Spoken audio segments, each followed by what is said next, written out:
What's going on, everyone? I'm just a typical, average American here today to react and learn about Denmark building a mega underwater tunnel to Germany. Really? Okay. Is this actually a thing? Because, here in the US, we don't ever hear about stuff like this, even though it sounds like really, really big news to me. So today, I really want to take some time and learn more about this and what exactly Denmark is doing. So let's take a look. In the south of Denmark, a mega project is underway to build a tunnel under the Baltic, linking the country to Germany. It's currently Europe's biggest Oh, construction site and the world's longest prefabricated road and rail tunnel, costing what is this? more than €7 billion and Hold on. 7 billion euros. Is this it? Because, to be honest, like most of us Americans, I don't know, like, where the Baltic Sea is, or, like, we're not very good at geography. Like, where Denmark compared to Germany is. construction site and the world's longest prefabricated. This is good. This is perfect. So that's Denmark from Copenhagen. So that would normally be the trade route or the travel route, or is this for, like, to make trade easier, or for people to are people going to travel under this giant mega tunnel? How long is this tunnel? How crazy is this? But I mean, it also sounds very exciting and like cool. Like, I think it says this is like gonna be the biggest underwater tunnel ever, which is pretty amazing. Road and rail tunnel, costing more than €7 billion and mostly So is that it? This must be the tunnel right here, right? This. €7 billion and mostly financed by Denmark. It is part of a wider EU plan to improve travel links to northern and southern Europe. Oh, wow. So this is like bigger than just necessarily Denmark and Germany. It's really like a link, like, for a lot of Europe. So from this, like, little mock-up thing, this makes it look like it's for traveling, like for cars. Wider EU plan to Yeah, you see? This little graphic is like, so this is for people to be able to travel in your car under the water for like miles and miles. That's kind of like scary to me, actually.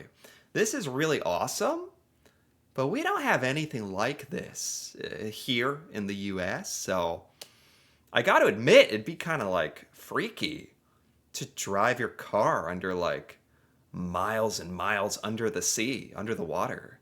That's amazing. improve travel links to northern and southern Europe. Adrienne Murray paid a visit. Wow. It's on a scale that's hard to take in. The size of 600 football pitches, this colossal construction site is where a record-breaking tunnel is being built, linking Denmark to Germany. Yeah, like, how do you even do this? How do you even build this? That's a whole other thing. Like, what? This is one of our production lines. Inside 3 enormous halls, tunnel segments, each more than 200 metres long, are being moulded from steel and concrete. Whoa. Running 18 kilometres under the Baltic Sea, the Fehmarn Belt will be the world's longest prefabricated tunnel. 18 kilometers. I'm not great with kilometers. I think it's like, let's just call it like 9 miles or something like that of just underwater tunnel. And they do it. It's amazing what humans can do. Building these giant prefabricated steel and concrete sections and you need like the biggest building ever to even build this stuff. How do they get it under the sea? This still is unbelievable to me that it's even possible. It's not only linking Denmark to Germany, it's linking Scandinavia to Central Europe. Everybody's the winner because obviously businesses, they will be closer connected. And then by not having an extra distance to drive, you will also cut in carbon because traveling 160 kilometers less. It will. I mean, that's like the most... That's a big difference between Europe and American thinking. Like we don't really think at all about like being good for the environment. Like we drive everywhere as long as we need to, using all the gas, and we don't really care about that stuff. It's kind of sad. So it's nice that that's a part of this. And it's also just, like they said, linking the Scandinavian countries in a way to the rest of Europe. So this is like huge for everyone. Slash the rail journey between Copenhagen and Hamburg from 4.5 to just 2.5 hours. Wow. And replace the 45-minute ferry sailing by a drive of less than 10 minutes. Oh, wow. This is amazing. Now I understand why they're doing this. Because, like, before, like, if you asked me, or really any American out there, like, is it difficult to drive from Denmark to Germany to this, or I don't know.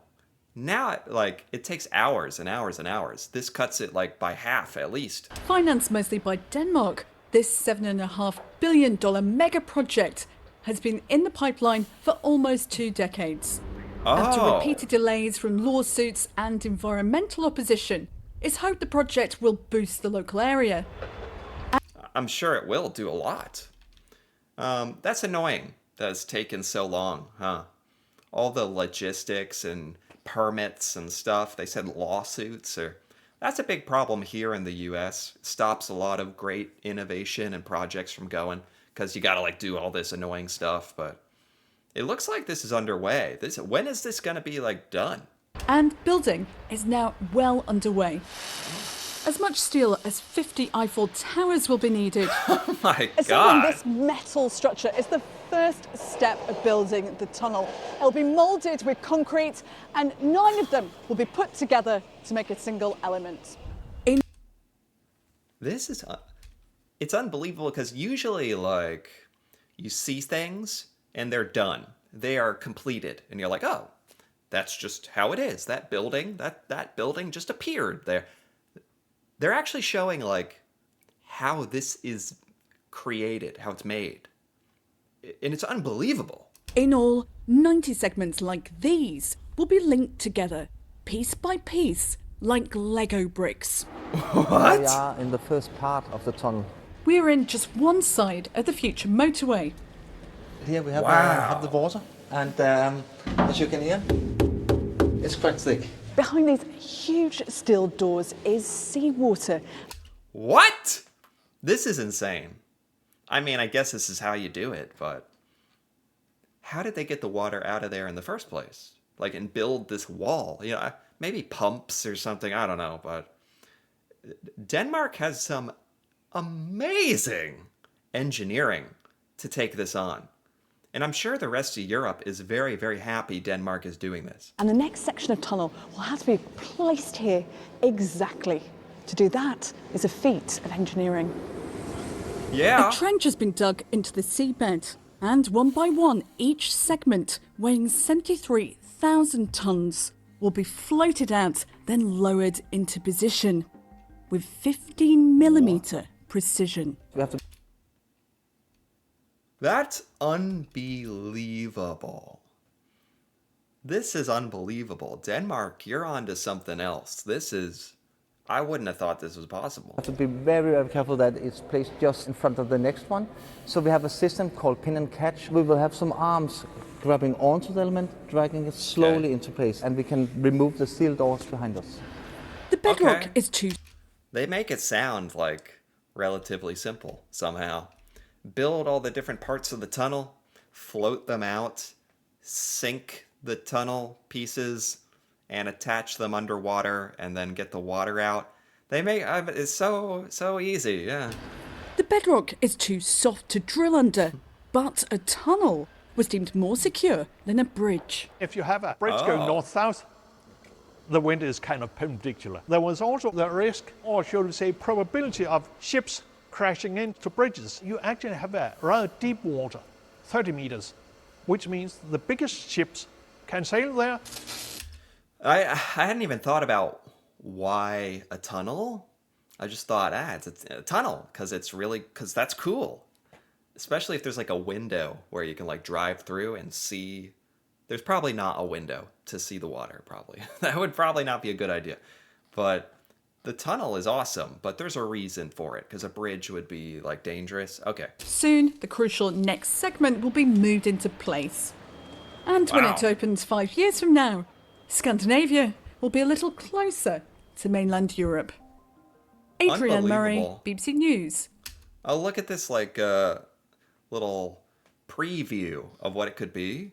You're just driving out in the open and then suddenly underwater for miles and miles. This is insane. They said this could be up in 5 years. I think this video is like 1 year old. So this could take 4 more years. So, I mean, now that I understand everything going into this, that's amazing. Like, take as much time as you want. That's amazing. Like, this is incredible. This is like such an amazing thing to just see humans out there are capable of. And strangely, it's something that I have not heard anything about this here in the United States. I feel like we aren't told about this. We don't, our news doesn't talk about it. We don't get exposed to this stuff. So I'm glad I took some time to learn about this, because this is amazing. And it sounds like it's really going to change things for transportation in Europe, Scandinavia to the rest of Europe. And it's awesome. So anyway, if you enjoyed this, feel free to give this video a like, or leave a comment with your thoughts on this amazing Danish mega underwater tunnel project. And if you're interested in more videos like this, feel free to subscribe for more. And until then, thanks for watching, and see you next time.